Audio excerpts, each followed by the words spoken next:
पुराण भक्ति ज्ञान वैराग्य की त्रिवेणी है। महात्मा नारद जी को प्रणाम किया और श्री सूत जी महाराज भागवत जी के प्रथम स्कंद में प्रवेश किए। अब भागवत की कथा प्रारंभ। मंगलाचरण किया जाता है। कोई भी पुस्तक जब लिखी जाती है तो उसके पहले उस देवता का नाम लिखा जाता है कि अमुक देवता के लिए ये पुस्तक है। आप छोटी से छोटी ग्रंथ पुस्तक देखना, उसमें पहले उस देवता का मंगलाचरण एकादश श्लोक में लिखा रहता है। लेकिन जब श्रीमद् भागवत महापुराण की रचना की गई तो इसमें किसी देवता का नाम नहीं लिखा। जन्माद्यस्य यतोऽन्वयादितरतश्चार्थे सुभिज्ञासुरा तेने ब्रह्म हृदयादिकवये मुह्यन्ति यतसूरया तेजो वारिमृतां यथा विनिमयो यत्र त्रिशर्गो मृषा धाम्ना स्वेन सदा निरस्तु गुहकं सत्यं परं धीमहि। सत्य स्वरूप परमात्मा को प्रणाम किया। परम धर्म में श्री धर्म प्राच्य के त्रवोत्र परमोहित चर्चा से भगवान व्यास जी ने परम धर्म को प्रणाम किया। निगम कल्प तरोड़ गलितम फलम, इस श्लोक में भागवत जी के दिव्य महिमा का आस्वादन किया, लेकिन किसी का नाम भागवत जी में नहीं लिखा। रामायण आप लोगों ने पढ़ी सुनी होगी। श्री तुलसीदास जी महाराज ने कितने लोगों की वंदना की, कितना बड़ा मंगला प्रचरण है। बालकांड में 42 दोहे तक महात्मा तुलसीदास जी प्रणाम करते गए, केवल प्रणाम किया, इतनी बड़ी वंदना। लेकिन श्री व्यास जी महाराज ने केवल सत्य को प्रणाम किया और किसी का नाम नहीं लिया। तो व्यास जी महाराज बताना चाहते हैं कि संसार में सत्य ही परमात्मा है, सत्य ही धर्म है।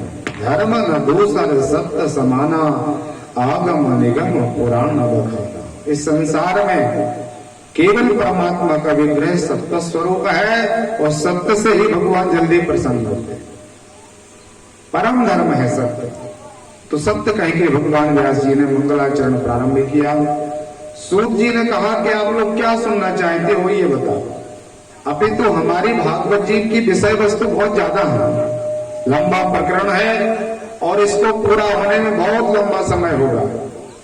इसलिए आप ये बताइए आप लोग क्या क्या सुनना चाहते हो। तो महात्मा सौनकादिक महात्मा सामने थे। उन्होंने कहा, गुरुजी महाराज, हम लोगों ने 1000 वर्षों का सत्र प्रारंभ किया है। सत्रम स्वर्गाय लोकाय सहस्त्रसम मासतः। जैसे हम 7 दिन का अनुष्ठान कर रहे हैं, ऐसे महात्मा लोगों ने 1000 का अनुष्ठान का संकल्प लिया स्वर्ग की प्राप्ति के लिए। दिन भर मंत्र पढ़ते थे, आहुति देते थे। शाम का समय मिलता था तो उसमें भगवान की चर्चा कथाएं होती थी। एक पुराण की कथा पूरी होगी तो दूसरा पुराण प्रारंभ हो जाता। इसी क्रम में श्री सूत जी महाराज से प्रश्न किया कि गुरुजी महाराज, हम लोगों के अभी तो संदेह तो बहुत ज्यादा है, प्रश्न तो बहुत है। 88,000 श्रोता थे। एक एक श्रोता एक प्रश्न करता तो 88,000 प्रश्न तो वैसे ही हो जाते। अब इतने उत्तर देने में कितना समय लगेगा। इसलिए कहा, गुरुजी आप चिंता न करें, हम लोगों ने केवल 6 प्रश्नों को इकट्ठा किया है। सबकी सम्मति से 6 प्रश्न हमारे हैं। उन 6 प्रश्नों का ही हमें उत्तर चाहिए महाराज, आपकी कृपा से वो प्रदान करें। सूत जी महाराज ने कहा, बताइए आपकी सुनने की लालसा क्या है। तो कहा कि परमात्मा को सर्व हृदय कहा जाता है। समदर्शी वही कहे सब कोई, भगवान को सब समदर्शी कहते हैं। लेकिन सौनक बाबा ने प्रश्न किया कि महाराज, भगवान ने इतनी संसार की रचना की, एक तो भगवान को ये संसार बनाना नहीं था, सृष्टि क्यों बनाई? और जब परमात्मा ने इस सृष्टि बनाई थी तो इतनी ऊंच नीच क्यों कर दी? इतनी भिन्नता क्यों है इस संसार में? भेद क्यों है इसमें? पूछा, महाराज आपको क्या अंतर समझ में आया? तो बोले, देखो, कोई गरीब है, कोई अमीर है, कोई रोग में युक्त है, कोई निरोगी काया है, कोई बहुत स्वरूपवान है, कोई कुरूप है। किसी के यहाँ कई संतानों का जन्म है, किसी के यहाँ कोई संतान नहीं है। कोई बहुत बड़ा धार्मिक है और कोई बड़ा दुष्ट दुराचारी है। तो भगवान ने इतना अंतर संसार में क्यों किया? दूसरा प्रश्न हमारा है महाराज, संसार में प्रत्येक पुराणों में और वेद भगवान में लिखा है कि भगवान अजन्मा है, ब्रह्मो न जायते, ब्रह्म का जन्म नहीं होता। तो जो परब्रह्म परमात्मा अजन्मा है उसका नाम वसुदेव नंदन क्यों हुआ? फिर भाई राम के रूप में कौशलेंद्र कैसे हुए? उनका नाम दशरथ नंदन क्यों हुआ? एक तो भगवान का जन्म नहीं होता, जन्म हुआ है तो बताइए कितने जन्म हुए भगवान? शास्त्र का प्रमाण बताइए कि परमात्मा ने कितने अवतार लिए। तीसरा हमारा प्रश्न है कि अनेक प्रकार के देवताओं के पूजन का विधान है और हम किसी मंदिर में जाएं और मंदिर में जाकर के 2-4 देवता का पूजन करते हो, एक आध देवता बच जाए और हमारी सामग्री खत्म हो जाए तो हमें अंदर संदेह हो जाता है और बड़ा आत्मग्लानि होती है कि देखिए हमने अमुक अमुक देवता का तो पूजन कर दिया लेकिन भोले बाबा बैठे रहे, उनको जल भी नहीं दिया। तो मन में असंतुष्टि रह जाती है कि भगवान का पूजन तो हमने किया नहीं। इसलिए महाराज हमें ये बताइए कि ऐसे कौन से देवता का आश्रय लिया जाए कि एक का पूजन करने पर सबका पूजन हो जाए। चौथा प्रश्न किया, गुरुजी महाराज पुराण वेद इतिहास अनंत है, इनकी भाषा को समझना, इनके विषय को समझना हमारे जीवन की आयु कम है और इसमें विषय इतना है कि कई जन्म लेना पड़ेगा तब समझ पाएंगे ये सब। इसलिए महाराज हमें सार शब्द बताइए कि इन सब का, पुराणों का, वेदों का, इतिहास का, सबका सार क्या है। पांचवा प्रश्न हमारा है महाराज, व्यक्ति परमात्मा को प्राप्त करने के लिए कई मार्ग अपनाते हैं।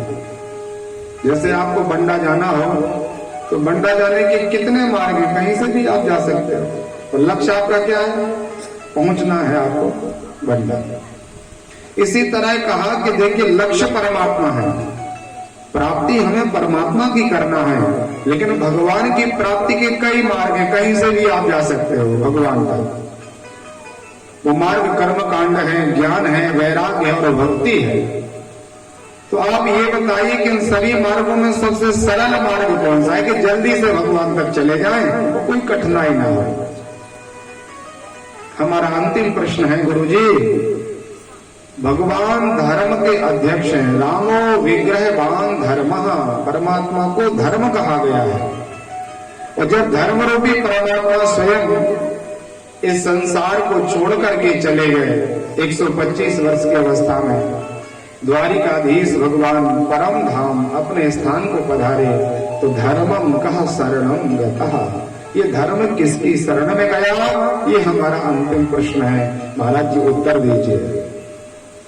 तो देखिए जो सौनकादिक महात्मा लोगों ने ये प्रश्न किए हैं, इन्हीं प्रश्नों का उत्तर श्रीमद् भागवत की कथा है।